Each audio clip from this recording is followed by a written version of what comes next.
Alhamdulillah Rabbil Alameen. As-salatu was-salamu ala rasulihil kareem. Amma ba'd. Faqad qala Allahu ta'ala fil Qur'anil kareem wal furqanil majid.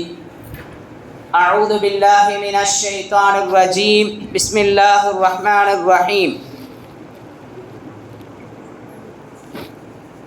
إذ أخرجه الذين كفروا ثاني اثنين إذ هما في الغار صدق الله العلي العظيم. قال النبينا صلى الله عليه وسلم اتق الله حيثما كنت. وقال أيضا الصلاة معراج المؤمن أو كما قال عليه الصلاة والسلام. سبحانك لا علم لنا إلا ما علمتنا إنك أنت العليم الحكيم. رب اشرح لي صدري ويسر لي أمري واحلل عقدة من لساني يفقهوا قولي. اللهم صل على سيدنا نبينا مولانا محمد طب القلوب ودوائها وعافية الأبدان وشفائها ونور الأبصار وضيائها وعلى آله وصحبه وسلم. சதகல்லாஹுல் அலியுல் அதீம். பின்னாடி வர்றவங்க தொழுகிறதுக்கு வசதியா பின்னாடி இருக்கவங்க முன்னாடி வந்துடுங்க. அல்ஹம்துலில்லாஹ். அருளாளன் அன்பாளன் அல்லாஹுவின் திருப்பெயரால் புனிதமான இந்த மிஅராஜின் நிகழ்வின் துவக்கமான நசீகத்தை ஆரம்பம் செய்கிறேன். அன்பும் அருளும் ஆசியும் ஆதரவும் ஆரோயிரு நாயகம் அன்னலம் பெருமானார் ஸல்லல்லாஹு அலைஹி வஸல்லம் அவர்களின் மீது, அன்னாரின் வழி வாழ்ந்த வாழுகின்ற வாழப்போகின்ற குறிப்பாக இந்த மஜ்லிஸை அலங்கரிக்கின்ற அனைவர்களின் மீதும் உண்டாவதாக. பேரன்பிற்குரிய பேரருளாளரின் பேரருள் நம்மின் மீது என்றும் நின்றென்றும் நிலவட்டுமாகுக என்ற துஆக்களோடு நபி பெருமானார் ஸல்லல்லாஹு அலைஹி வஸல்லம் அவர்களுக்கு கிடைத்த அந்த முஅஜிஸா அற்புதம் மிஅராஜ் நமக்கும் அற்புதம் இருக்கிறது. அது ஒரு தொழுகை. அதை வாழ்நாளெல்லாம் நின்று வணங்கக்கூடிய நசீபை அல்லாஹ் தந்தருள்வானாக. இமாம் ஜமாத்தோடு தக்பீர் தஹரீமாவோடு பேணுதலாக தொடர்படியாக இஸ்திகாமத்தாக தொழக்கூடிய நசீபை அல்லாஹ் தந்தருள்வானாக. பலவிதமான துன்பம், துக்கம், துயரம், கஷ்டம், கவலை, ஹாஜாத்துகளுக்கு மத்தியிலே அல்லாஹ் அத்துணையும் சலாமத்தான இந்த இரவை கொண்டு அல்லாஹ் நமக்கு சலாமத்தாக்கி வைப்பானாக. நம்முடைய எல்லா கவலைகளையும் அல்லாஹ் நீக்கி வைப்பானாக. ஆஃபியத்தான ஆரோக்கியத்தை நமக்கு பரிசளிப்பானாக. மருத்துவமனை கஷ்டம், துன்பம், துயரங்கள், செலவுகள், சிரமங்கள் அத்துணையிலிருந்தும் அல்லாஹ் நமக்கு நிவாரணத்தை தருவானாக. யாரெல்லாம் மருத்துவமனைகளிலே கஷ்டப்பட்டு சிரமப்பட்டு கொண்டிருக்கிறார்களோ அவர்களுக்கு பரிபூரண ஷிஃபாவை தந்தருள்வானாக. மரணத்தின் நேரத்திலே லா இலாஹ இல்லல்லாஹ் முஹம்மதுர் ரசூலுல்லாஹ் என்ற கலிமாவை மொழிந்து மரணமடையக்கூடிய நசீபை தந்தருள்வானாக. பைத்துல் முகத்தஸை ரசூலுல்லாஹி ஸல்லல்லாஹு அலைஹி வஸல்லம் அவர்கள் சந்தித்த இந்த இரவு அல்லாஹ் பைத்துல் முகத்தஸை என்றும் நமக்குரியதாக ஆக்கி வைப்பானாக. அங்கு இருக்கக்கூடிய மக்களுக்கும் சலாமத்தை தந்தருள்வானாக. உலகளாவிய அளவிலே குறிப்பாக இந்தியாவில் நமது தமிழகத்தில் மஸ்ஜிதுகள், மதரசாக்கள், கான்காக்கள், தர்காக்கள் இதுபோன்ற இஸ்லாத்தின் அடையாளங்களுக்கு ஏற்பட்டிருக்கக்கூடிய எல்லாவித முசீபத்துக்களையும் அல்லாஹ் நீக்கி வைப்பானாக. அன்பிற்குரிய அல்லாஹுவின் நல்லடியார்களே, சதாவும் அல்லாஹுவை நினைத்து அவனை துதி செய்து திக்ரு செய்து வாழக்கூடியவர்களாக ஆக்கி வைப்பானாக. அவனை மறந்த சூழ்நிலைகளை விட்டும் நம்மை அல்லாஹ் பாதுகாப்பானாக என்ற துஆக்களோடு அன்பிற்குரிய அல்லாஹுவின் நல்லடியார்களே, புனிதமான மிஅராஜிலே அதுவும் நமது மஸ்ஜிதில் இது நமக்கு முதல் மிஅராஜ் இரவாக இருந்து கொண்டிருக்கிறது. மிகவும் மகிழ்ச்சியாக இருக்கிறது.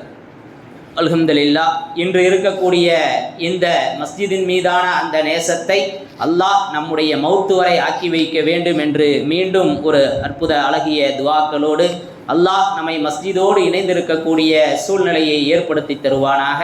அதை அல்லாஹ் நமக்கு நிரப்பமாக்கி வைப்பானாக. அன்பிற்குரிய அல்லாஹுவின் நல்லடியார்களே, இந்த இரவை பற்றி அல்லாஹ் குர்ஆனிலே குறிப்பிடுவான்.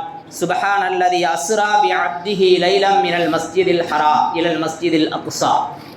அல்லாஹ் மகா தூய்மையானவன் ஒரு இரவில மஸ்ஜிதுல் அக்ஸாவிலிருந்து பைத்துல் ஹரம்ல இருந்து மஸ்ஜிதுல் அக்ஸாவுக்கு அழைத்து சென்ற தன்னுடைய அடியாரை அழைத்து சென்ற அந்த அல்லாஹ் மகா தூய்மையானவன். அந்த மஸ்ஜிதுல் அக்ஸா இருக்கிறதே, அதை சுற்றியும் பரக்கத்து இருக்கிறது. பாரக்னா ஹவுலஹு என்று அல்லாஹ் சொல்லி காட்டுவான். எல்லா மஸ்ஜிதுகளை சுற்றியும் பரக்கத்து இருக்கிறது. ஆக அன்பிற்குரியவர்களே, நாம் அந்த பரக்கத்துக்களை அடைந்து கொள்கிறோமா என்பதுதான் நமக்கு மத்தியில் இருக்கக்கூடிய பில்லியன் கேள்விக்குறிகள். அதை நாம் அந்த கேள்விக்கு பதிலளிக்க கடமைப்பட்டு இருக்கின்றோம். இன்றைய தினத்தை நாம் நினைவு கூறுகின்ற நேரத்தில் இது நபிக்கு கிடைத்த மிகப்பெரிய முஅஜிஸா, பேரற்புதம். அல்லாஹுவை சந்தித்தார்கள். ஆக அந்த சந்தித்த நிகழ்வு இருக்கிறதே, அது மிகப்பெரிய அதிசயமாக எந்த நபிமார்களுக்கும் கிடைக்காத அற்புதமாக இருந்து கொண்டிருக்கிறது. ஆக அன்பிற்குரியவர்களே, அப்படி ஒரு அற்புதத்தை அல்லாஹ் இந்த உம்மத்துக்கும் வைத்திருக்கிறார். அல்லாஹுவை சந்திக்கக்கூடிய, அல்லாஹுவை சம்பாசனை செய்யக்கூடிய அந்த பேரருள், அந்த பாக்கியம் இருக்கிறது. நீங்க அல்லாஹ்ட்ட பேச, அல்லாஹ் உங்கள்கிட்ட பேசணும்னு சொன்னா உபரியான தொழுகைகளை பேணுங்கள் என்று வழிகாட்டினார்கள் இமாம் கஸ்ஸாலி ரஹ்மத்துல்லாஹி அலைஹி. ரசூலுல்லாஹி ஸல்லல்லாஹு அலைஹி வஸல்லம் அன்னவர்களும் இதை வர்ணித்திருக்கிறார்கள். தாவூத் அலைஹிஸ்ஸலாம் அவர்கள் உபதேசம் செய்தது ஜபூரில் பதிவு செய்யப்பட்டிருந்தது. அதை எடுத்து இமாம் கஸ்ஸாலி ரஹ்மத்துல்லாஹி அலைஹி சொல்லி காட்டுவார். அப்படி சொல்லி காட்டையில் நீங்கள் மகிழ்ச்சியாகணும் அப்படின்னா, அல்லாஹ்விட்டிருந்து உங்களுக்கு மகிழ்ச்சி கிடைக்கணும்னு சொன்னால் அல்லாஹ்வை நெருங்கிவாங்க. நீங்கள் அல்லாஹுக்கு நன்றி செலுத்துங்க, அல்லாஹ் உங்களுக்கு நிரப்பமாக வழங்குவான். நீங்கள் அல்லாஹ்ட்ட எந்த அளவு நெருங்குறீங்களோ, நீங்கள் அல்லாஹ்ட்ட எந்த அளவு முன்னோக்குறீங்களோ, அதை விட விரைவாக அல்லாஹ் உங்களை முன்னோக்குவான். இப்படி நீங்கள் அந்த மாதிரி ஒரு சூழ்நிலையை தரிப்படுத்தி கொண்டால் நிச்சயம் நீங்கள் வெற்றி பெற்றவர்களாவீர்கள் என்பதாக தாவூத் அலைஹிஸ்ஸலாம் சொன்ன தகவல் பதிவு செய்யப்பட்டதாக இமாமுனா கஸ்ஸாலி ரஹ்மத்துல்லாஹி அலைஹி அவர்கள் சொல்லி காட்டுவார்கள். ஆக அன்பிற்குரியவர்களே, தொழுகை இருக்கிறதே, அது ஒரு அற்புதமானது. அல்லாஹுவிடம் நாம் பேச, நம்மிடம் அல்லாஹு பேசுவதற்கான அற்புத வாய்ப்பு. மஸ்ஜிதுக்கு போகிறோம், தக்பீர் கட்டுறோம், நிற்கிறோம், அஜரத்து குனியறாரு, நம்ம குனியறோம், இல்லை நாமளா இன்னும் கொஞ்சம் முன்னாடியே குனிஞ்சு எந்திரிச்சு வந்துடுறோம். என்ன இருக்குன்னு யோசிச்சிங்கன்னு சொன்னால் நீங்கள் இஸ்லாத்தை விட்டு ரொம்ப தூரம் போய்கிட்டு இருக்கீங்கன்னு அல்லாஹ் பாதுகாக்கும். அன்பிற்குரியவர்களே, தொழுகை இருக்கிறதே, அது ஒரு இன்பம், அது ஒரு இனிமை.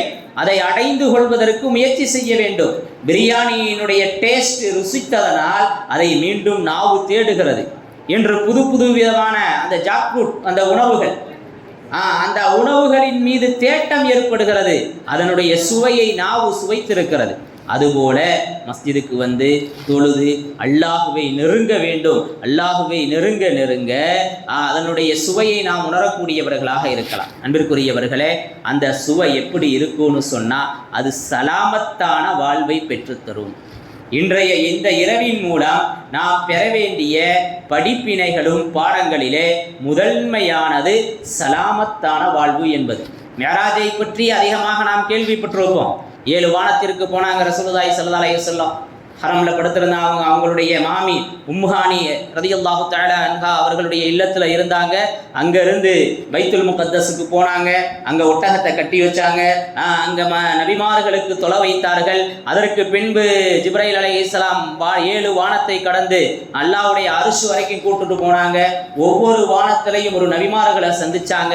அங்கு சொர்க்கத்தை பார்த்தார்கள், நரகத்தை பார்த்தாங்க. இப்படியான தகவல்களை எல்லாம் நாம் கேள்விப்பட்டிருக்கிறோம். அன்பிற்குரியவர்களே, ரசூலுல்லாஹி ஸல்லல்லாஹு அலைஹி வஸல்லம் மிகவும் சிரமமான ஒரு சூழ்நிலை. தங்களுக்கு 2 கைகளாக 2 கண்களாக எல்லாமுமாக இருந்த, அவர்களை வளர்த்து வார்த்து பாதுகாத்த அவர்களுடைய பெரிய தந்தை அபூ தாலிப் மரணமடைந்து விடுகிறார். அவர்களுக்கு அத்துணையுமாக எல்லா வகையிலும் துணையாக இணையாக இருந்த அன்னை கதீஜா நாயகி அவர்கள் வஃபாத்தாகி விடுகிறார்கள். 2 துக்கம், 2 கண்ணும் குருடானது மாதிரி.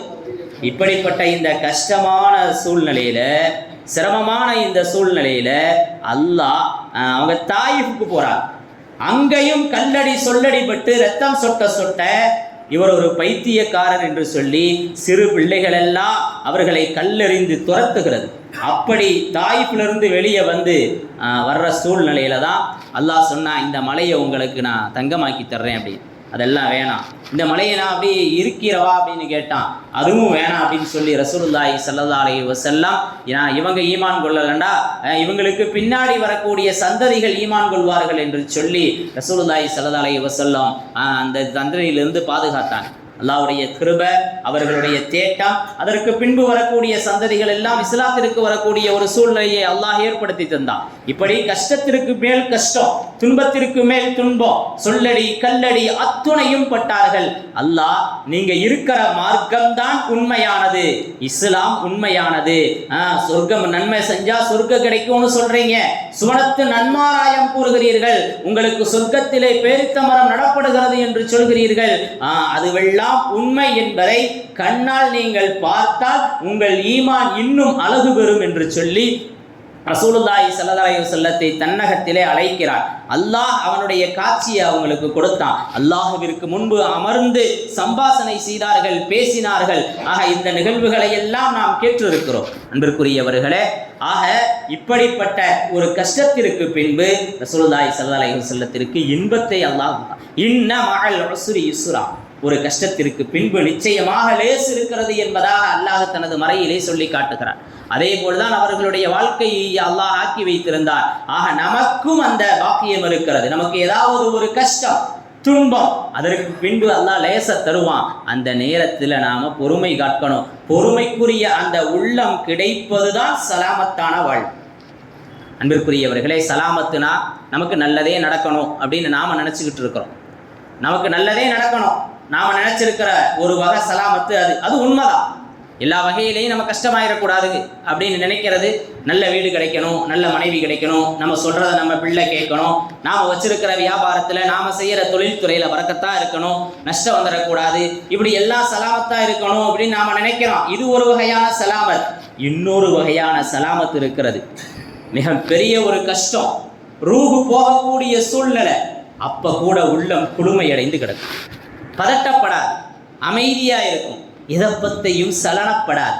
அதுவும் ஒரு சலாமத். அந்த சலாமத் அல்லாஹுவை முன்னோக்கும் போது கிடைக்கும்.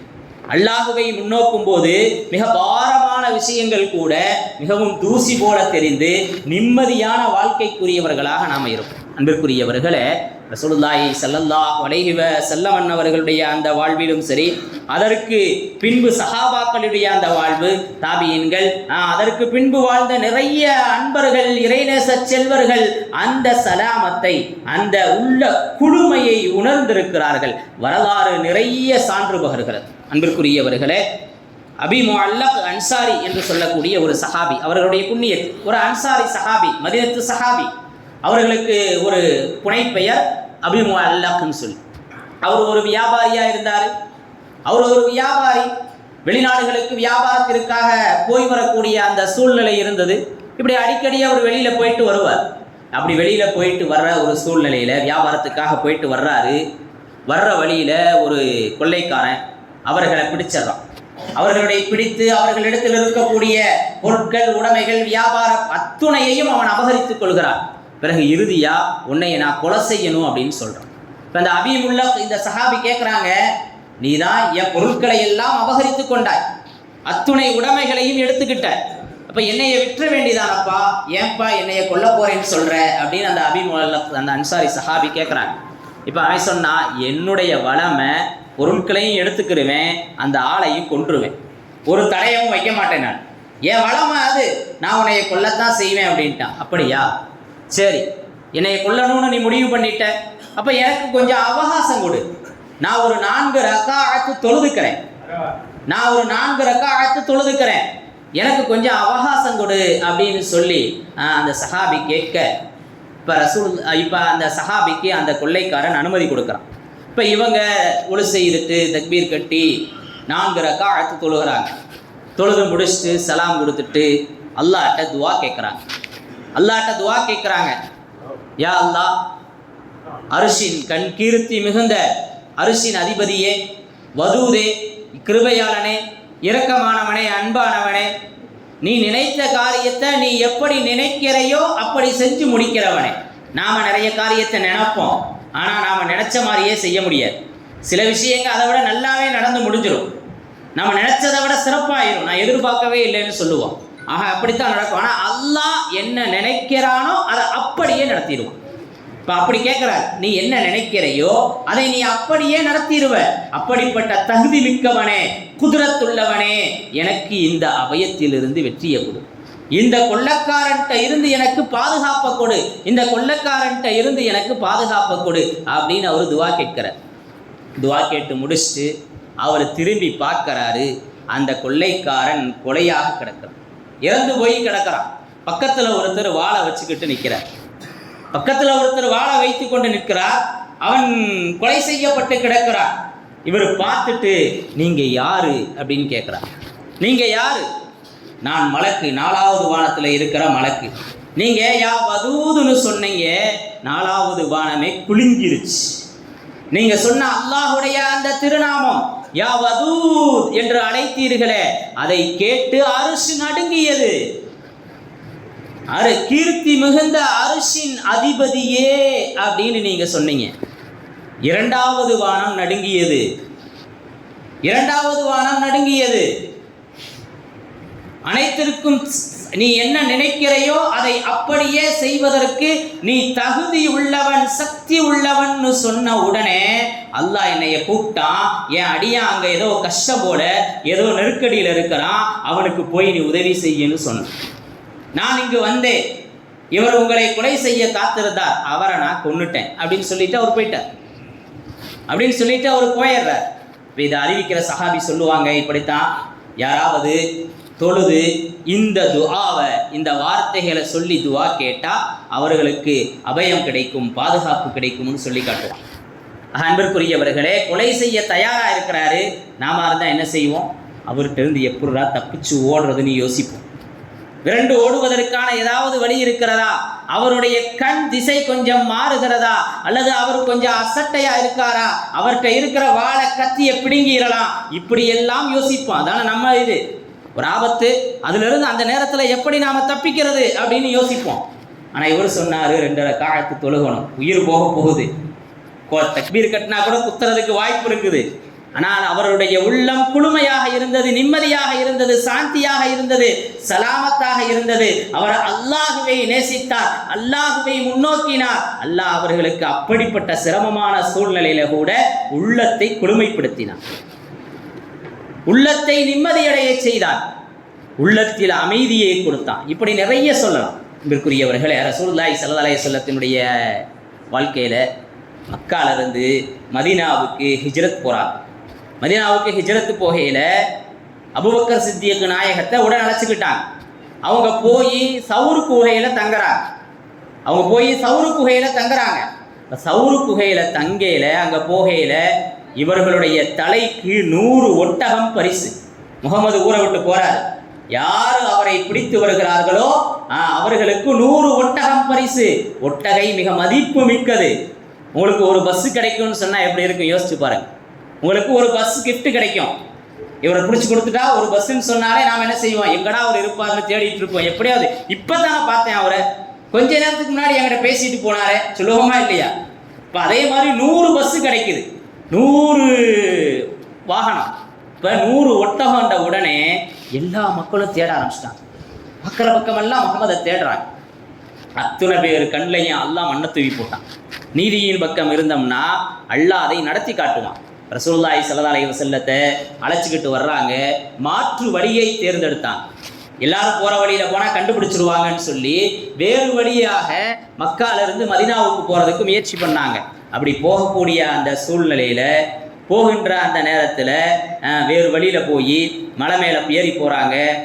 கால் தடம் தெரிந்து விடக்கூடாது என்பதற்காக குதிங்காலில் பெருவிரலில் நடந்து போனாங்க. அப்படி போக ரசூலுல்லாஹி ஸல்லல்லாஹு அலைஹி வஸல்லம் காலில் ரத்தம் சொட்ட ஆரம்பிச்சிருச்சு. அபூபக்கர் சித்திக் நாயகம் தவறு நபி அவர்களை அப்படியே தூக்கி தோளில் மீது போட்டுக்கொண்டு நடந்து போனாங்கன்னு வரலாறு பதிவு செஞ்சிருக்கு. போய் அது ஒரு சின்ன ஒரு குகை, அது குகை இல்லை, அது ஒரு குட்டி ஒரு ஒதுக்கும் ஒரு மலை முகடு, பாறை கொஞ்சம் நீண்ட மாதிரி இருக்கும். இப்படித்தான் ஒரு இது கொஞ்சம் குனிஞ்சு பார்த்தா உள்ள ஆள் இருக்கிறது தெரியும். இப்போ உங்க உள்ளே போயிடுறா. உள்ளே போய் அங்கே கொஞ்சம் சுத்தம் செய்து அவர்கள் அணிந்திருந்த ஆடையிலேயே சில பகுதிகளை கிழித்து ஓட்டைகளை எல்லாம் அடைத்து அதற்கு பின்பு நபியை உள்ள அழைச்சிக்கிறார். இப்போ நபி ஸல்லல்லாஹு அலைஹி வஸல்லத்தை உள்ள அழைச்சி களைப்புல தூங்கிடுறாங்க நபி ஸல்லல்லாஹு அலைஹி வஸல்லம். ஒரு சில ஓட்டைகள் அடைக்கப்படாமல் இருந்தது. இப்போ இவங்க காலுடைய அந்த விரல்களை வைத்து காலை வச்சு அந்த ஓட்டையை அடைக்கிறாங்க. கொஞ்சம் அசைந்தால் கூட நபி விழித்து விடுவார்கள் என்ற அந்த கவலையில ரொம்ப சிரமப்பட்டு நபி அவர்களை மடியில் படுக்க வைத்திருக்கிறார். யாருக்குமே உலகத்தில் கிடைக்காத பாக்கியம் நபியோடு ஹிஜ்ரத் செஞ்சு அவர்களை பாதுகாத்து எந்த சஹாபிக்கும் கிடைக்கல. அதனால தான் அவர்கள் நபி அவர்களுக்கு அடுத்த அந்தஸ்திலே மனிதர்களில் முதன்மையானவர்களாக இருக்கிறார்கள். அன்பிற்குரியவர்களே, அப்படி அபூபக்கர் சித்திக் நாயகம் தீனுக்கும் நபிக்கும் செய்த தியாகம் ஏராளம். அன்பிற்குரியவர்களே, இப்படியாக ரசூலுல்லாஹி ஸல்லல்லாஹு அலைஹி வஸல்லம் அன்னவர்களை பாதுகாத்து அந்த ஒரு ஓட்டையிலிருந்து ஒரு விஷ ஜந்து பாம்பு தீண்டி விடுகிறது. அதனுடைய விஷம் ஏறிக்கொண்டே இருக்கிறது. எவ்வளவோ பொறுத்து பார்க்குறாங்க, பொறுக்க முடியல. இப்படிப்பட்ட சூழ்நிலையில கண்ணிலிருந்து கண்ணீர் அப்படியே வழிந்து ஓடுது. அவங்கள அடக்கினாலும் கண்ணில் வர்ற கண்ணீரை அடக்க முடியாது. கண்ணீர் வழிந்து நபியினுடைய மேனியில் பட நபி அவர்கள் விழித்துக் கொள்கிறார்கள். என்ன அபூபக்கரை, என்ன ஆட்சின்னு கேட்குறாங்க. விஷத்தின் சந்து தீண்டி விட்டது யா ரசூலல்லாஹ். நபி அவர்கள் தங்களுடைய உமிழ் நீரை எடுத்து அதன் மீது தடவினார்கள். அது ஷிஃபாவானது. இப்போ அல்லாஹ் இங்கே பல வேலைகளை செஞ்சு காட்டலாம். எப்படியெல்லாம் அல்லாஹ் பாதுகாக்கிறான்னு பாருங்க. ஒரு புதர் மண்டன இடம் உள்ள போனோம், என்ன ஆகும்? சிலந்தி வலைகள் அந்த ஒட்டடைகள் இருந்தால் அதெல்லாம் காணா போயிடும், உடஞ்சி போயிடும். ஆனால் அல்லாஹ் இவங்க உள்ளே போனவனே சிலந்தியை வச்சு மீண்டும் அந்த சிலந்தி வலைகளை அப்படியே உள்ளே போன அடையாளமே இல்லாமல் ஆக்கிட்டான். ஒரு புறா அங்கு வந்தது, முட்டையிட்டது, அடை காத்து கொண்டிருந்தது. முட்டை மட்டும் இடலை, முட்டையும் இட்டு அடையும் காக்க ஆரம்பிச்சிருச்சு. இப்படி அல்லாஹ் அவர்களை பாதுகாத்தான். அன்புக்குரிய அல்லாஹ்வின் நல்லடியார்களே, முஃமின்களே, தாய்மார்களே, நாம் இங்கு கவனிக்க வேண்டிய விஷயம் என்னவென்று சொன்னால், இப்படியாக பல சிரமங்களுக்கு மத்தியில ரசூலுல்லாஹி ஸல்லல்லாஹு அலைஹி வஸல்லம் அன்னவர்கள் இந்த ஹிஜ்ரத் பயணத்தை மேற்கொண்டாங்க. அல்லாஹ் இவங்களுக்கு எப்படியெல்லாம் பாதுகாப்பை தர்றான்னு பாருங்க. உள்ள போனதுக்கான அடையாளமே இல்லை, 100 ஒட்டகம். இப்ப எந்த அளவுக்கு அந்த மக்களினுடைய கண்கள் நபியை தேடி இருக்கும் யோசித்து பாருங்கள். இப்படிப்பட்ட சூழ்நிலையில அங்க வந்து குனிஞ்சு பார்த்தா கூட தெரிஞ்சு போயிடும் யார் ரசூலல்லாஹ். அப்படி நெருங்கி வந்துட்டாங்க. வந்து பார்க்குறாங்க அந்த மக்கத்து காஃபிர்கள். இங்கெல்லாம் வந்ததுக்கான வாய்ப்பே இல்லை. பாருங்க, ஒட்டடை பிடிச்சி கிடக்குது, உள்ளுக்குள்ள ஆள் இருக்கிறதுக்கான ஆரவாரமே இல்லை. குனிஞ்சு பார்க்கலான்னு சொல்லையில கூட இல்லை, புறா முட்டையிட்டு இருக்கிறது. உள்ளே போயிருந்தா புறா என்ன செஞ்சுருக்கோம்? பறந்து போயிருக்கும்ல. உள்ளேலாம் இருக்க மாட்டாங்கன்னு ஒருத்தர் சொல்லி அப்படியே கூப்பிட்டு போயிட்டார். அபூபக்கர் சித்திக் நாயகம் சொல்லுவாங்க, யா ரசூலல்லாஹ், அவர்களுடைய கால் எனக்கு தெரிகிறது, குனிந்தால் நாம் மாட்டிக்கொள்வோமே. அப்ப சொன்னாங்க ரசூலுல்லாஹி ஸல்லல்லாஹு அலைஹி வஸல்லம், லா தஹ்ஸன் இன்னல்லாஹ மஅனா. அபூபக்கரே, கவலைப்படாதே, அல்லாஹ் நம்முடன் இருக்கிறான். லா தஹ்ஸன் இன்னல்லாஹ மஅனா, நிச்சயமாக அல்லாஹ் நம்மோட இருக்கிறான், கவலைப்படாதீங்க. எவ்வளவு ஒரு தர்மசங்கடமான சூழ்நிலை, கவலையான சூழ்நிலை, கஷ்டமான சூழ்நிலை. குனிஞ்சு பார்த்தா பிடிச்சிட்டு போயிடுவாங்க. நபியினுடைய உயிருக்கு உலை வைக்கப்படும். அபூபக்கர் சித்திக் நாயகம் இல்லாமல் ஆக்கப்படுவார்கள். தீனுல் இஸ்லாமே அழியக்கூடிய ஒரு சூழ்நிலை தான். இவ்வளவு சிரமத்திலையும் நபியினுடைய உள்ளம் சலனப்படவில்லை, கவலைப்படவில்லை. உள்ளம் அமைதியாக இருந்தது. தன் உடனிருந்த தோழரையும் அமைதிப்படுத்தியது. இந்த உள்ளம் வேணும்னு சொன்னா அல்லாஹுவை நாம முன்னோக்கணும், அல்லாஹ் இருக்கிறாங்கிறத உறுதியா ஏத்துக்கணும். அப்படிங்கிறது தான் இந்த மிஅராஜ் தரக்கூடிய படிப்பினை. அந்த சலாமத்தான வாழ்வு கஷ்டமான நேரத்திலேயும் நம்ம உள்ளம் அமைதியடைய வேண்டும். அந்த சலாமத்தை தான் இந்த இரவு நமக்கு கற்றுத்தந்து கொண்டிருக்கிறது. அன்பிற்குரியவர்களே, கதீஜா நாயகி எல்லா வகையிலையுமே நபி அவர்களுக்கு உறுதுணையாக இருந்தார். எல்லா வகையிலையும் 200 கோடி அன்றைய காலத்திலேயே சொத்தினுடைய மதிப்பு 200 கோடி, அதை விட அதிகம். அத்துணையையும் ரசூலுல்லாஹி ஸல்லல்லாஹு அலைஹி வஸல்லம் அவர்களுக்காக தியாகம் செஞ்சாங்க, தீனுக்காக கொடுத்துட்டாங்க. எதையும் பெருசா நினைக்கிற சொத்து சுகத்தை அத்துணையும் கொடுத்தாங்க, தியாகம் செஞ்சாங்க, நபிக்காகவே வாழ்ந்தாங்க. சவுரு குகையில் ரசூலுல்லாஹி ஸல்லல்லாஹு அலைஹி வஸல்லம் நுபுவத்து கிடைக்கிறதுக்கு முன்னாடி தவம் இருந்து கொண்டிருக்கிறார்கள், அல்லாஹ்வை தியானித்து கொண்டிருக்கிறார்கள். அப்ப தன் தலையில ரொட்டியையும் தண்ணீரையும் சுமந்து கொண்டு வருவாங்க. ஜிப்ரையில் வேகமாக வருவாங்க, யா ரசூலல்லாஹ் அங்கே பாருங்க ஹதீஜா வர்றாங்க, அல்லாஹ் அவங்களுக்கு சலாம் சொன்னான்னு சொல்லுங்க. வாழும் காலத்திலேயே சலாமை பெற்றவர்கள் ஹதீஜா நாயகி. கணவனுக்கு கட்டுப்பட்டு கணவனுக்காக தியாகம் செய்யக்கூடிய அத்துணை பெண்களுக்கும் அந்த சலாம் இருக்கிறது. சலாமிற்குரிய பெண்களாக அவர்கள் காட்சியளிப்பார்கள். அன்பிற்குரியவர்கள், நிறைய பெண்களை பார்க்குறோம், கணவனே எல்லாம் என்று சொல்லி அவர்களுக்காக வாழக்கூடியவர்கள், தியாகம் செய்யக்கூடியவர்கள். அத்துணை பெண்களும் ஹதீஜா நாயகியினுடைய அந்த சோபனத்தை போல அல்லாஹ் சொன்ன அந்த சலாத்தை பெற்றுக்கொண்டவர்கள், அந்த சலாபத்தான வாழ்வுக்கு சொந்தக்காரர்கள். நிச்சயமாக அந்த குடும்பம் சலாமத்துடைய வாழ்வை கவ்விக்கொண்டிருக்கும். இப்படித்தான் அல்லாஹ் ரசூலுல்லாஹி ஸல்லல்லாஹு அலைஹி வஸல்லம் அவர்களையும் இந்த மிஅராஜில் அழைத்தான். அத்தஹிய்யாத்து லில்லாஹி வஸ்ஸலவாத்து வத்தய்யிபாத்து என்று நபி அவர்கள் அல்லாஹுவை புகழ, அத்துணை கீர்த்தியும் மகிமையும் அத்துணை சாந்தியும் உனக்கு யா அல்லாஹ் என்று அவர்கள் சொல்ல, அஸ்ஸலாமு அலைக்க யா அய்யுஹன் நபியு என்று சொன்னான் அல்லாஹ். நபியை பார்த்து சொல்றான், நபியே உங்களுக்கு சலாம் உண்டாகட்டும். இந்த இரவுல தான் அல்லாஹ் 3 கிஃப்ட் கொடுத்தான். ஒன்று அத்தஹியாத்து, நாம தொழுகையில அத்தஹியாத்துடைய இருப்பிட ஓதனமே அந்த அத்தஹியாத்து. ரெண்டாவதாக சூரத்துல் பக்ராவுடைய அந்த வசனங்கள். அடுத்து தொழுகை. இந்த 3ஐயும் அல்லாஹ் கிஃப்டா கொடுத்தான். இந்த அத்தஹியாத்துல அல்லாஹ் நபிக்கு சலாம் சொல்றான். எல்லா நபிமார்களுக்குமே அல்லாஹ் சலாம் சொல்லி இருக்கிறான். சலாமுன் அலா மூசா வ ஹாரூன், சலாமுன் அலா இல்யாசின், சலாமுன் அலா இப்ராஹிம் அலைஹிஸ்ஸலாத்துக்கு அவங்க பட்ட கஷ்டம். மூசா அலைஹிஸ்ஸலாம் கஷ்டத்திற்கே முன்னுதாரணம். அல்லாஹ் குர்ஆன்ல அவர்களுடைய வரலாறு நிறைய சொல்றான், அள்ளி தெளிச்சிருக்கிறான். இப்படி அந்த எல்லா நபிமார்களுக்கும் சலாம் சொல்லி இருக்கிறான் அல்லாஹ். இப்ப நபிக்கும் சலாம் சொன்னான். நபிக்கும் அந்த சலாமத்தை சொன்னான். அஸ்ஸலாமு அலைக்க யா அய்யுஹன் நபியு அப்படின்னு சொன்ன உடனே எந்த நபிமார்களும் இப்படி யோசிக்கல. வ ரஹ்மத்துல்லாஹி வ பரக்காத்துஹு அஸ்ஸலாமு அலைனா வ அலா இபாதில்லாஹி ஸாலிஹீன், எங்களில் சாலிஹான அடியார்களின் மீதும் அந்த சலாம் வேண்டும் அல்லாஹ் அப்படின்னு கேட்குறாங்க. எனக்கு நீ சலாம் சொன்னையே, எனக்கு நீ அந்த சலாமத்தை பொழிந்தையே, அந்த சலாம், அந்த சாந்தி, அந்த மன அமைதி, அந்த கிருபை, அந்த ரஹ்மத் என் உம்மத்திற்கு வேண்டும், என் உம்மத்தில் சாலிஹானவர்களுக்கு வேண்டும்னு கேட்டாங்க ரசூலுல்லாஹி ஸல்லல்லாஹு அலைஹி வஸல்லம். அஸ்ஸலாமு அலைனா வ அலா இபாதில்லாஹி ஸாலிஹீன் அப்படி. ஆக எந்த அளவிற்கு இப்போ சாலிஹீன்களாக நாம் இருந்தோன்னு சொன்னால் நமக்கும் கஷ்டத்திலும் உள்ளம் குளுமையடையும், வியாபாரத்தில் பரக்கத். அல்ஹம்துலில்லாஹ் அல்ஹம்துலில்லாஹில் லதி தத்திம்மு ஸாலிஹாத். மகிழ்ச்சியான நேரத்தில் வியாபாரத்தில் நஷ்டமாயிருது, இல்லை வியாபாரம் நடக்குது, செலவு அதிகமாகிக்கிட்டே இருக்குது, ஜமாளிக்க முடியலை. நிறைய பேருக்கு இருக்கா இல்லையா? நோய் உருவாயிருது, நோயாயிருச்சு, மருத்துவமே பார்க்க முடியாதுன்ட்டாங்க, கைவிட்டாங்க. எந்த மருத்துவம் பார்க்கவே முடியாது. நல்ல விஷயத்தை விளைவிக்கிறோம், அல்லாஹ் தான் ஷிஃபாவை தரணும். கொஞ்சம் பொறுமையாக இருந்தீங்கன்னா அந்த நோயில் இருந்து ஒன்று ரூஹு போகும், இல்லைன்னா வெற்றி கிடைக்கும். மருத்துவம் பார்த்ததுக்கு பின்னாடி என்ன ஆகும்? இன்றைக்கி நல்லா ஆகிட்டோம், நாளைக்கு என்ன ஆகும் யோசிச்சு பாருங்கள். நிறைய பேர் யோசிக்கிறதே இல்லை. பதட்டத்தில் லட்சமாக கொண்டு போய் கொட்டி செலவு பண்ணி ரொம்ப கடனை வாங்கி கஷ்டப்பட்டுக்கிட்டு இருக்கிறாங்க. நோயை கண்டு பயப்பட வேண்டியதில்லை. நோய் அல்லாஹ்வுடைய அருள்.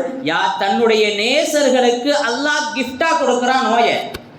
அந்த நோயை அல்லாஹ்வுடைய அருளை வேணான்னு நம்ம தூக்கி எறிஞ்சிக்கிட்டு இருக்கிறோம். இப்போ நோய்க்கு மருத்துவம் பார்க்கணும், அது சுன்னத். ஆனால் அதற்காகவே நம்மளை அழைச்சிக்க கூடாது, அதற்காகவே நம்ம சந்ததி அழிந்து போயிடக்கூடாது.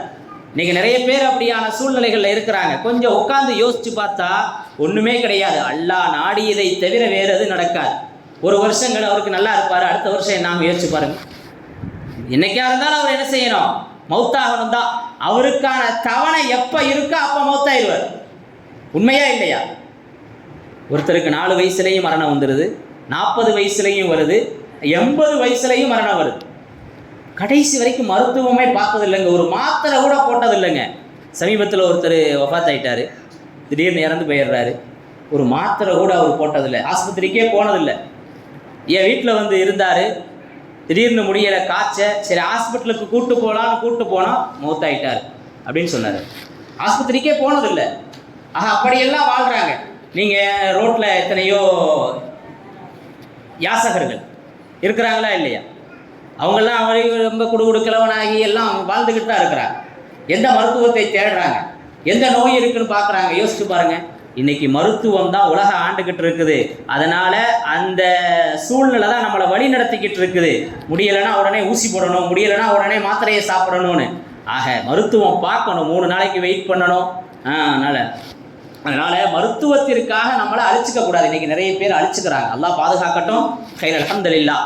ஆக அன்பிற்குரியவர்களே, இப்படிப்பட்ட அந்த சாந்தி, அந்த நிம்மதி, உள்ள குளுமை அது எங்கே கிடைக்கும்னு சொன்னால், அல்லாஹுவை நெருங்கி இருக்கையில், அல்லாஹுவை சதாவும் நினைத்து கொண்டிருக்கையில் அந்த உள்ள குளுமை கிடைக்கும். ரசூலுல்லாஹி ஸல்லல்லாஹு அலைஹி வஸல்லத்திற்கு இந்த மிஅராஜிற்கு பின்பு மிகப்பெரிய உள்ளம் உறுதி ஏற்பட்டது. மிகப்பெரிய உள்ள உறுதி ஏற்பட்டுச்சு. எதிலும் துணிந்து முடிவெடுக்கக்கூடியவங்களா இருந்தாங்க. பத்ர் யுத்தத்தை சந்திச்சுட்டு வந்தாங்க. அபு சுஃபியான் சொன்னார், அபு சுஃபியான் தான் நினைக்கிறேன், அடுத்து நான் உங்களை சந்திப்பேன் அப்படின்னு சொல்லி. பிறகு உஹது போர் தயாராகுது. சஹாபாக்கள்லாம் சொல்கிறாங்க, வேணா யார் ரசூலல்லாஹ், இப்போ தான் பத்ருக்கு போயிட்டு வந்தோம், அவங்க பெரிய ஆளுகளாக இருக்கிறாங்க, நிறைய படை, நிறைய ஆயுதங்கள்லாம் இருக்குது, அதனால் வேண்டாம் அப்படின்னு சொல்கிறாங்க. இல்லை, நீங்கள் வரலன்னு சொன்னால் நான் தனியாக போய் அந்த போரை சந்திப்பேன்னு சொன்னான். இப்போ அந்த அளவிற்கு அல்லாஹ் அவர்களுடைய உள்ளத்தை தரப்படுத்தினான் இந்த மிஅராஜிற்கு பின்பு. அன்பிற்குரிய அல்லாஹுவின் நல்லடியார்களே, முஃமின்களே, ரசூலுல்லாஹி ஸல்லல்லாஹு அலைஹி வஸல்லம் அவர்கள் அப்படி ஒரு வாழ்வைத்தான் நமக்கும் கற்றுத்தந்திருக்கிறார்கள். எல்லா சோதனைகள்லையும் கஷ்டங்கள்லையும் நம் உள்ளம் குளுமையடைய வேண்டும், உள்ளம் நிம்மதி அடைய வேண்டும். அன்பிற்குரியவர்களே, இன்றைக்கி நமக்கு ஏற்படுறதெல்லாம் கஷ்டமே இல்லை. அய்யூப் அலைஹிஸ்ஸலாத்தை யோசித்தோம்னா, அப்துல்லா இப்னு முஹம்மது ரஹ்மத்துல்லாஹி அலைஹி ஒரு மிகப்பெரிய இறைநேச செல்வர். அவர் ஒரு நாள் கடல் பயணம் மேற்கொள்கிறார். இப்போ கடல் பயணத்தில் கப்பலில் போகிறாரு. கப்பலில் போகையில் அந்த கப்பல் ஒரு கரை ஒதுங்குது. ஒரு தீவில் போய் அந்த கப்பல் நிற்கிது. அந்த தீவில் இறங்குறாரு. அங்கே பார்த்தா ஒரு முனங்கல் சத்தம் கேட்குது. ஒரு முனங்கல் சத்தம், என்னமோ ஒரு சத்தம் நம்ம காதுக்கு கேட்குதுன்னு சொல்லி, எந்த பக்கம் கேட்குதுன்னு சொல்லி அதை தேடி அப்படியே போய்கிட்டு இருக்கிறார். அப்படி தேடி போய்கிட்டே இருக்கையில் ஒரு சின்ன குடில் இருக்கிறது. அதற்குள்ள ஒருத்தர் வயசானவர், கைகாலெல்லாம் முடங்கி போய் கண் ரொம்ப மங்கி போன நிலையில் ரொம்ப கூனி குறுகி படுத்து கிடக்கிறார். ரொம்ப கூனி குறுகி இத்துணா கூடாயிட்டாருன்னு சொல்கிற மாதிரி இருக்கிறார். இப்போ இவர் என்ன சொல்கிறாரு அப்படின்னு கேட்குறாரு. அவர் சொல்கிறாரு, அல்லாஹும்ம அவ்ஸிஇனி அன் அஹ்மதக ஹம்து அகாஃபி பி ஷுக்ரம் பி நிஅமதி. யா அல்லாஹ், அவர் எப்படி இருக்காருன்னு யோசிங்க ஒரு தடவை. வயசானவர், ரொம்ப வயசாகி கூணாகி கைகால்கள் எல்லாம் முடங்கி போய் கண் பழுதாகி ரொம்ப இயலாதவராக படுத்து கிடக்கிறார். தன் வேலையை தான் செய்ய முடியாது. இப்படி இருக்கையில் இவர் சொல்கிறாரு, யா அல்லாஹ், யா அல்லாஹ், உன்னைய புகழ்றதுக்கு எனக்கு நீ தௌஃபீக் செய். எனக்கு கொடுத்த நிஅமத்துக்கு நான் உனக்கு நன்றி செலுத்தி கொண்டே இருக்க வேண்டும், உனக்கு நான் நன்றி செலுத்தி கொண்டே இருக்க வேண்டும் அப்படின்னு சொல்றார். பார்த்தவருக்கு கேட்டாரா இல்லையா? அப்துல்லா இப்னு முஹம்மது ரஹ்மத்துல்லாஹி அலைஹிக்கு தூக்கி வாரி போட்டுருச்சு. ஆக மோசமா கிடக்கிறாரு. இவருக்கு மேல கிருபையே செய்யப்படலைங்கிற மாதிரி இருக்கிறாரு. அவ்வளவு கூனி குறுகி போய் ரொம்ப மோசமாக இருக்கிற இந்த மனிதர், எனக்கு கொடுத்த நிஅமத்துக்கு நான் சதாவும் உனக்கு நன்றி செலுத்திக்கிட்டே இருக்கணும் யா அல்லாஹ், அந்த நசீபை எனக்கு கொடுத்துருன்னு கேட்டுட்டு இருக்கிறார், நன்றி செலுத்திக்கிட்டு இருக்கிறார். இப்போ கேட்டுட்டாரு அப்துல்லா இப்னு முஹம்மது ரஹ்மத்துல்லாஹி அலைஹி, அஸ்ஸலாமு அலைக்கும், நீங்கள் இப்படி துவா கேட்டுக்கிட்டு இருக்கிறீங்க, உங்கள் நிலை வேறு மாதிரி இருக்குது, ஏன்? அப்போ அவர் சொல்கிறாரு, அல்லாஹ் நினச்சிருந்தா ஒரு பெரிய நெருப்பை கொண்டு வந்து இங்கே போட்டு இந்த குடிலோட என்னையை எரிச்சிருக்க முடியும். ஆனால் அப்படிலாம் எரிக்கலை. நான் இருக்கிறதோ ஒரு தீவில். அல்லாஹ் நினச்சிருந்தா ஒரு அலையை கொடுத்து தீவை ஃபுல்லாக அழிச்சிருக்க முடியும், என்னையை அதில் இல்லாமல் ஆக்கி இருக்க முடியும். அப்படிலாம் செய்யலை. அல்லாஹ் நினச்சிருந்தா இந்த தீவில் ஏதோ ஒரு குற்றுயிரும் குலையுருமாக கிடக்கக்கூடிய என்னையை ஒரு கழுகை அனுப்பி அதற்கு உணவாக்கி இருக்கலாமா இல்லையா? ஆனால் அப்படியும் செய்யலை. இப்படி எனக்கு நிறைய நிஅமத் செய்து அவனை வணங்குவதற்கு எனக்கு சக்தியை கொடுத்து அவனை நினைக்கிறதுக்கு என்னை அல்லாஹ் வச்சிருக்கிறானே, இதை விட வேறு என்ன வேண்டும் என அவர் கேட்டார். அல்லாஹ் அக்பர். இப்போ இவ்வளவு கஷ்டத்திலையும் இவ்வளவு சிரமத்திலையும் எப்படி அவர் அல்லாஹ்வை புகழ்ந்தார்னு யோசிச்சு பாருங்க. இப்போ நமக்கெல்லாம் ஏற்படுறது கஷ்டமே கிடையாது, நமக்கெல்லாம் இருக்கிறது என் துன்பமே கிடையாது. அல்லாஹ் நம்மளை ராகத்தாக்கி வச்சிருக்கிறார், சிறப்பாக்கி வச்சிருக்கிறான். அல்ஹம்துலில்லாஹ் அல்ஹம்துலில்லாஹ். அல்லாஹ்வை புகழ்ந்து கொண்டே இருக்க வேண்டும், நன்றி செலுத்தி கொண்டே இருக்கணும். முந்தைய காலம் மாதிரிலாம் இப்போ இல்லை. ஒரு காலத்தில் நடந்து போயிருக்கிறாங்க. எங்கள் அத்தாவே சொல்லுவார், கெங்குவார்பட்டியிலிருந்து ஒட்டஞ்சத்திரத்துக்கு நான் நடந்து வருவேன்னு சொல்லுவார். இன்றைக்கி விரைவாக போகக்கூடிய வாகனத்தை அல்லாஹ் கொடுத்துட்டான். உண்மையா இல்லையா? நடந்து வந்தாங்க, பேருந்து வசதி இல்லாமல் இருந்தார்கள்.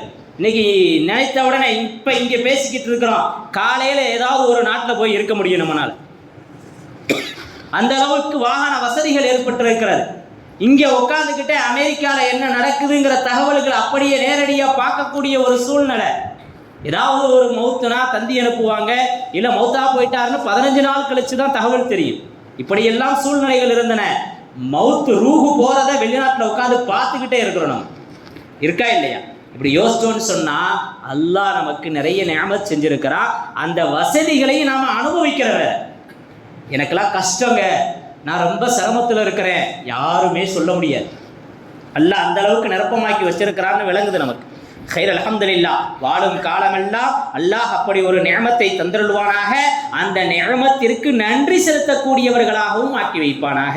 ஆக நமக்கு எதுவும் இருந்தாலும் அல்ஹம்துலில்லாஹ், இல்லேனாலும் அல்ஹம்துலில்லாஹ்.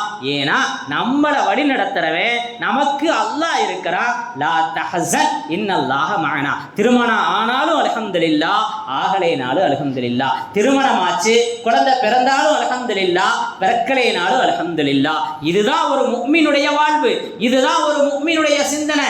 எனக்கு அல்லாஹ் திருமணமாகாம இருக்கணுங்கிறத நாடி இருக்கிறான், அப்படி போய்கிட்டு இருக்குது. எனக்கு அல்லாஹ் குழந்தைய கொடுத்து சோதிக்கணும்னு நினைச்சிருக்கிறான், அப்படி போய்கிட்டு இருக்குது. அல்ஹம்துலில்லாஹ், என் குழந்தைய எனக்கு கண்குளிர்ச்சியாக்கணும் அப்படின்னு துவா செய்ய வேண்டியதுதான். ஆக நமக்கு எது கிடைக்குதோ அது அல்ஹம்துலில்லாஹ் என்று சொல்ல வைப்பதுதான் இந்த இரவினுடைய தாத்பரியம். யாருக்குமே கிடைக்காத பாக்கியம் ரசூலுல்லாஹி ஸல்லல்லாஹு அலைஹி வஸல்லத்துக்கு கிடைச்சிச்சு. யாருக்குமே கிடைக்காத மிகப்பெரிய முஅஜிஸா நபி ஸல்லல்லாஹு அலைஹி வஸல்லம் அவர்களுக்கு கிடைத்தது. அப்படித்தான் நமக்கும் நிறைய நிஅமத்துக்கள் கிடைத்து கொண்டிருக்கிறது. இல்லை என்று சொல்வதற்கு அல்ல, மறுப்பதற்கு அல்ல. எல்லா உடலில் இருக்கக்கூடிய அத்துணை உறுப்புகளையும் அக்கு வேறு ஆணி வேறாக பிரித்து ஆராய்ந்து அதற்கான வைத்தியம் பார்க்கறதுக்கான வாய்ப்பையும் கூட அல்லாஹ் கொடுத்திருக்கிறான். உண்மையா இல்லையா? வியாபாரத்தில் எப்படி உட்கார்ந்த இடத்துல எப்படி சம்பாதிக்கிறது இருக்கா இல்லையா? உட்கார்ந்தே இருக்கிறாரு, ஃபோனில் ஒரு சில டச் மட்டும் பண்ணுறாரு, வியாபாரம் போய்கிட்டே இருக்குது. இன்னொரு விஷயம், இவர் டச் பண்ணுறதில்ல, யாரோ டச் பண்ணுறாங்க, கடையில் உட்காந்து வியாபாரம் பார்க்குறாங்க. இல்லை இங்கேருந்து அங்கே சரக்கு போகுது, அங்கேருந்து இங்கே வருது. இப்போ எல்லாமே நாம் நடத்துறதில்ல, அல்லாஹ் நடத்துகிறாங்கிற சிந்தனை. அல்லாஹ் இருக்கின்றார், சொர்க்கம் இருக்கிறது யா ரசூலல்லாஹ், பாருங்கள் சொர்க்கத்தில் இன்பங்களை அனுபவிக்கிறார்கள். நரகம் இருக்கிறது யா ரசூலல்லாஹ், நரகத்தை பாருங்கள், வேதனை செய்யப்படுகிறார்கள். ஒவ்வொரு தவறுக்கும் ஒவ்வொரு விதமான வேதனை. அதனை எல்லாம் நபியவர்கள் கண்டுவிட்டு வந்தார்கள். நமக்காக அவர்கள் ஒரு முதலாளி ஒரு ஊழியரை அனுப்பி பொருட்களை வாங்க சொல்வது போல, உரிமையை கொடுப்பது போல அல்லாஹ் நமக்கெல்லாம் நபியை அங்கே அழைச்சு சொர்க்கத்தை காட்டினான், நரகத்தை காட்டினான். அதை பார்த்து விட்டு வந்தார்கள் ரசூலுல்லாஹி ஸல்லல்லாஹு அலைஹி வஸல்லம். நபியை ஏற்றால் தான் நாம் முஸ்லிம். லா இலாஹ இல்லல்லாஹ் முஹம்மதுர் ரசூலுல்லாஹ் என்ற கலிமாவை மொழிந்திருக்கிறோம். எனவே நபியை உண்மைப்படுத்த வேண்டும், நபியை நபி என்று சாட்சி சொல்ல வேண்டும். அப்பொழுதுதான் நாம் முஃமின் ஆகுவோம். எனவே நபி அவர்கள் சொர்க்கத்தை பார்த்தார்கள், நாம் பார்த்தது போல சொர்க்கம் இருக்கிறது. நன்மை செய்யுங்கள், வலில்லதீன அஹ்ஸனு ஃபில் ஹுஸ்னா வ ஸியாதா.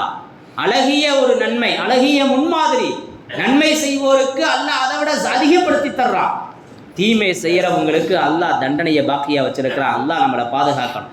அன்பிற்குரியவர்களை எப்பொழுதும் நன்மை செய்ய வேண்டும், நலவு செய்ய வேண்டும் என்ற சிந்தனையோடு வாழணும். அன்பிற்குரிய அல்லாஹ்வின் நல்லடியார்களே, புனிதமான இந்த மிஅராஜினுடைய இந்த இரவிலே அல்லாஹ் நம்மளை ஒன்று சேர்த்திருக்கிறான். நமக்கு ஒரு மிகப்பெரிய கிஃப்ட்.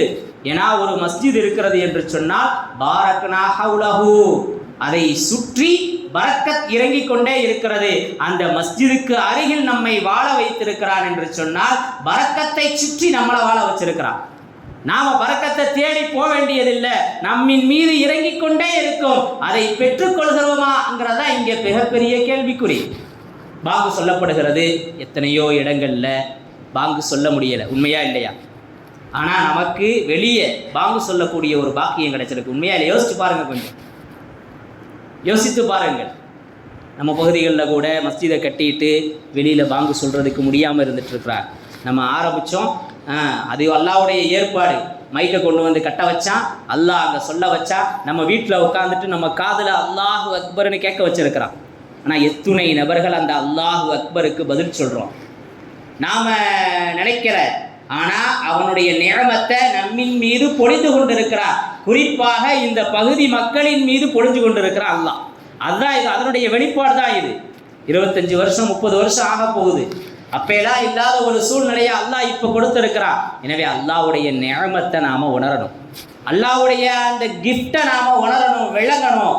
உண்மையிலேயே இது அல்லாஹ்வுடைய கிஃப்ட்னு விளங்கிட்டோம், இது அல்லாஹ் நமக்கு கொடுத்த பாக்கியோன்னு விளங்கிட்டோன்னு சொன்னால் நம்மை விட பாக்கியசாலி வேறு யாரும் அல்ல.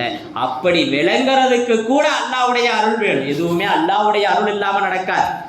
அன்பிற்குரியவர்கள், எனவே மஸ்ஜிதை பயன்படுத்தி கொள்ள வேண்டும். அல்லாஹ்வோடு நெருக்கத்தை பெற்றுத்தருகிற ஒரு மிகப்பெரிய சாதனம் மஸ்ஜித். அல்லாஹ்வோடு நெருக்கம் இருக்கிறது என்பதை வெளிப்படுத்துகின்ற ஒரு சாதனம் மஸ்ஜித். எனவே மஸ்ஜிதின் தொடர்பு தேவை என்பதையும் இந்த மிஅராஜ் உணர்த்துகிறது. காரணம் என்னவென்று சொன்னால், நபி அவர்கள் அவர்களுடைய மாமியின் வீட்டில் இருந்தாங்க.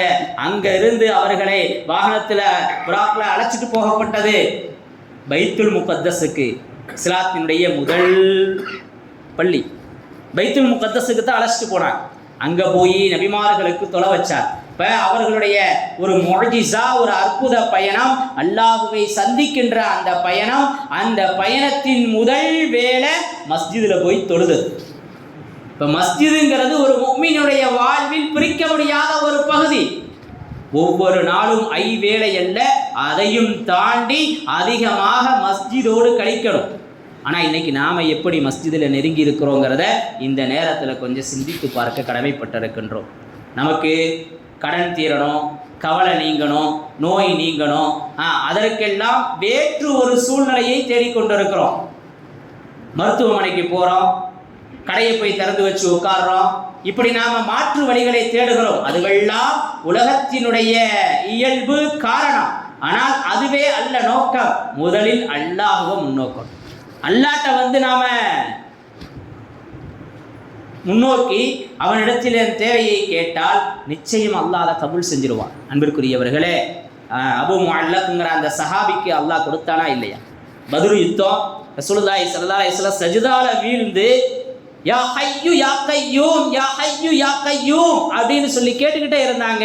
யா அல்லாஹ், இன்னைக்கு இதில் வெற்றி இல்லைன்னா நாளை இந்த பூமியில உன்னை வணங்குறதுக்கு யாருமே இல்லைன்னு சொன்னாங்க.